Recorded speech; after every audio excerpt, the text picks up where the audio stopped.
So we got some plants in today and a couple plants in from the other day, so I'm going to do some repotting.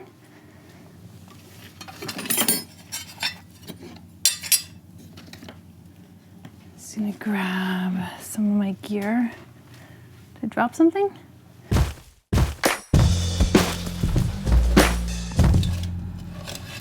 Some plant tags, super handy. I don't have a great potting bench, so I usually just do my stuff on the floor. Okay.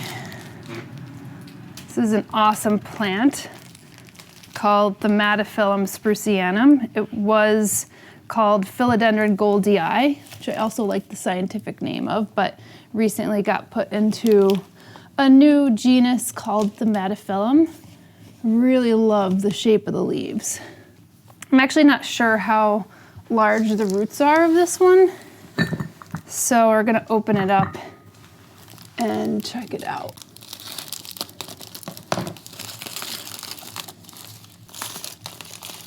I actually got this plant on eBay.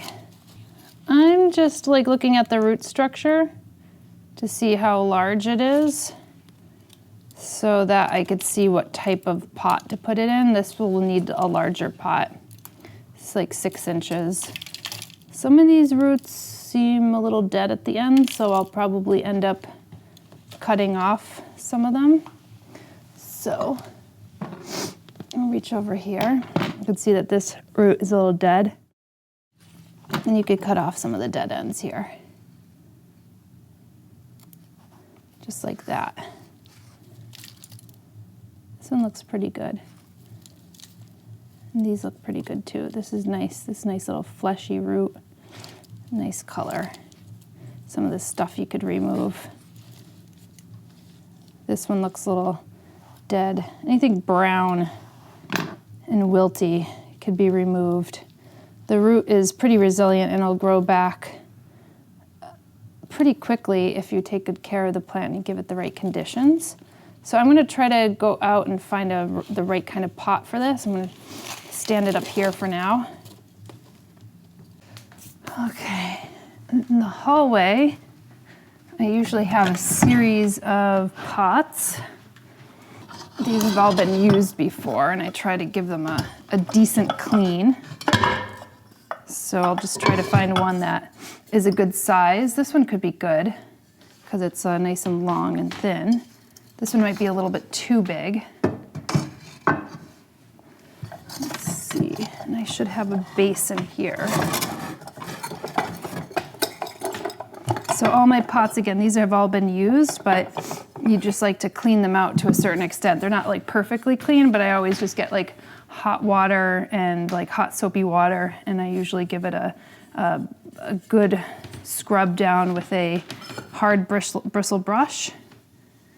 And then that way I have a lot of pots that I could go to. Sometimes I wind up having a need for a pot, or I want something that looks a little different or a little special. But for the most part, this is where I go to get my pots. So let's try this one. Let's see. It's a little bit wide, so I might need to go a little bit wider actually with this. Same height, but a little wider. I think this one will do. Try that. Yeah, that fits. Doesn't exactly match, but it's part of the charm is not having to match everything all the time. Doing with what you have.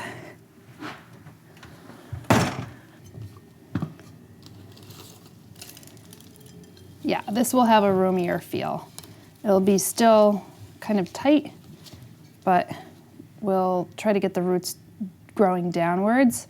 I wouldn't be surprised though if I actually have to repot this in like another year.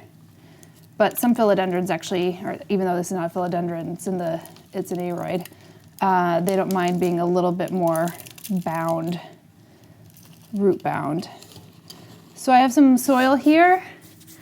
I'm not gonna really amend it so much. It's just like kind of regular potting mix with some extra perlite added. So You can see that looks like that. The perlite is the little white balls that look like styrofoam balls, but it's actually puffed volcanic stone, and that is to make the soil a little bit more airy so the water goes through very easily. This one looks like it doesn't have like much fertilizer in. This root feels a little soft. It could probably be cut. You see these little green balls here? That's like slow release fertilizer. Okay, I'm just gonna cut this root back because it's a little mushy. Anything that looks like this could really be cut back. There's like no life to this root at all.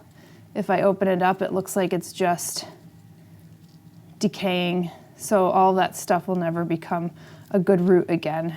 So you could just actually remove that. All right, so I'm going to take some of this soil, just put it in here. Actually, I forgot to do one thing. I usually like to use these. They're like little netting so the soil doesn't fall through to the bottom. Kind of like missed that opportunity, but I'm just gonna put it in here like that. And I'm gonna put a little bit of soil on the bottom so that the roots have something to grow into.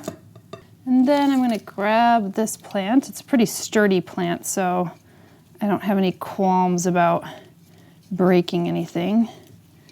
And I'm just going to push the roots down gently and get them into there.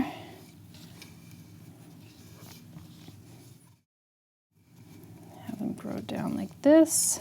They'll find their way eventually down too. Roots are pretty smart. And I'm just going to go in here with the rest of the soil. You don't want to cover the base too much, but you definitely want to cover the roots. And getting messy is like all part of it. It's easier for me to clean up my floor, so I just do this. And you could see these are unmanicured hands. This is what happens when you use your hands all the time potting soil. All right, I'm going to clear some of this out because there's some new growth happening. And that is a repotted Thaumatophyllum spruceanum. I'm going to give it a little bit of water. So, get some water over here. Except I don't know where my watering can is. Probably put it somewhere else. Let me see. All right. Oh, the light feels really good today. I'm actually going to give this plant a little distilled water. That's what I have sitting out. And it's kind of lukewarm temperature. You don't always want to give your plant cold water because it could actually really chill the roots. And this plant just, came in via USPS and it had a heat pack in it, but it probably had a little bit of stress from being shipped in the mail. They obviously shipped it very nicely because none of the leaves look ruined. And I have a new little leaf growing up here, so that's really exciting. See that? All right, well, I'm going to put this in the back of the room. Yeah, I'm going to place it right here. This is where a lot of my philodendrons and my aroids and some of my peperomia are. So I have like my Rhaphidophora tetrasperma here. I have this beautiful philodendron, which I absolutely love. I can't remember the name of it right now. It starts with a B. Brevispathum. I have a couple of these. I actually love them so much. And then I'm going to put this one probably in the back here. I'm going to have to find a better space for my anthurium. But this gets some nice southwest facing light coming in. You can see actually the glow coming in right now. Probably this plant needs a little water. It looks a little sad. And the plant looks green, but if you feel the leaf, it feels really wilty. You could actually see that it's really wilty.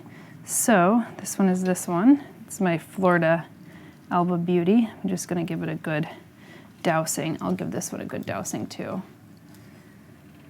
All these plants need a good dousing. I think that it's just, even though this is the month of January, we're getting a pretty decent sun coming through these windows. And this light is also pretty hot. If you go up here right next to it, then you're getting almost like full sun.